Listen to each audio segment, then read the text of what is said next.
আজকের ভিডিওতে আমরা মুসলিম লেসবিয়ান লাভ জিহাদের কথা বলবো। ঘটনাটা আমাদের বর্ধমান অঞ্চলের কালনা এরিয়ার। 20 বছর বয়সী দীপা পণ্ডিতের সঙ্গে বিবাহ ঠিক হয়েছিল 30 বছরের যুবক চিরঞ্জিত পালের। তাদের বিবাহটা ছিল অ্যারেঞ্জ ম্যারেজ।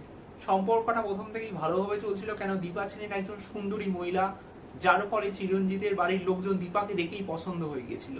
কিন্তু চিরঞ্জিতের বাড়ির লোকজন জানতেন না দীপার জীবনে আরো একজন আছে। তিনি কোনো পুরুষ নন, তিনি একজন মুসলিম নারী। তার নাম ছিল নাসিমা খাতুন। নাসিমা খাতুন আর দীপার পরিচয় হয়েছিল একটি কাজের সূত্রে।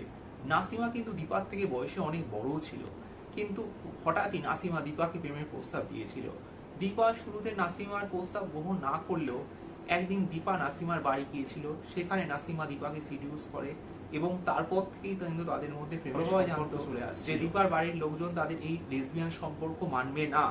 তাই জন্য দীপা নাসিমাকে বলছিল যে তাদের সম্পর্ক শেষ করতে, কিন্তু নাসিমা রাজি হয়নি। নাসিমা এই সম্পর্ক এগিয়ে নিয়ে যাওয়ার পরামর্শই কিন্তু দীপাকে দিয়েছিল। ইতিমধ্যে দীপার বিবাহ ঠিক হয়ে গিয়েছিল 30 বছরের যুবক চিরঞ্জিত পালের। চিরঞ্জিতকে দেখে কিন্তু দীপার একেবারেই পছন্দ হয়নি, কিন্তু চিরঞ্জিত দীপাকে দেখে পছন্দ হয়ে গিয়েছিল। তো এইভাবে তাদের সম্পর্ক এগোতে থাকে। কিন্তু হঠাৎই নাসিমার মাথায় আসে অন্য পরিকল্পনা। সে দীপাকে একটি নির্জন জায়গায় ডেকে বলেছিল যে চিরঞ্জিতকে এই পৃথিবী থেকে সরিয়ে দিতে হবে বিয়ের আগেই। 16 ডিসেম্বর দীপা আর চিরঞ্জিতের বিবাহ হওয়ার কথা ছিল। তার আগে দীপা চিরঞ্জিতের সঙ্গে কিছুদিন প্রেমের অভিনয় করেছিল। এইভাবেই একদিন হঠাৎ করে মধ্যরাতে দীপা চিরঞ্জিতকে তার বাড়িতে ডেকে পাঠায়।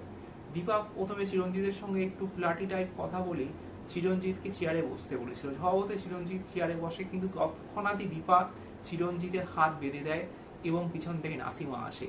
চিরঞ্জিত ফার্স্টে দেখেছিল দীপা আর নাসিমা একে অপরকে কিস করেছিল। তারপর নাসিমার হাতে ছিল একটি কুঠার। সেই কুঠার দিয়েই কিন্তু চিরঞ্জিতকে দীপা মারতে যায়।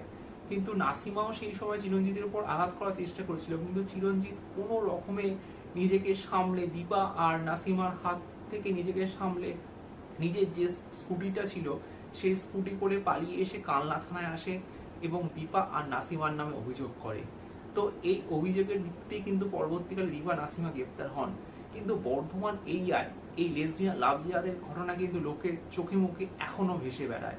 তো আপনারা যদি কোনো দিন বর্ধমানে কালনা এড়িয়ে যান, দীপা আর নাসিমার বাড়িটা অবশ্যই দেখতে যাবেন এবং এই লেসবিয়ান লাভ জিহাদের কথাটা মনে করাতে কিন্তু ভুলবেন না।